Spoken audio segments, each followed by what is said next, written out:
Қолғаптың бүтіндігін, мерзімін, өлшемін тексеру. Қолғаптың ішкі орамына қолымызды тигізбей, ашу, ыңғайлап қою. Оң қолдың қолғабын сыртқы бетіне қолымызды тигізбей, кию.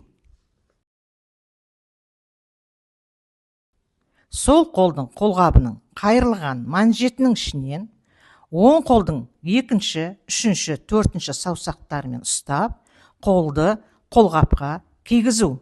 Саусақтарды ашып, қолғаптың шетін түзету. Қолғапты тексеру, қолғаптың қаптамасын медициналық қалдықтар тобына тастау. Қолғапты шешу. Пайдаланған қолғаптарды шешу кезінде қолғаптың шетін сол қолдың сұқ саусағымен ұстап, оны сәл жоғары көтеріп, сыртқа айналдыра, айқастыра шешу.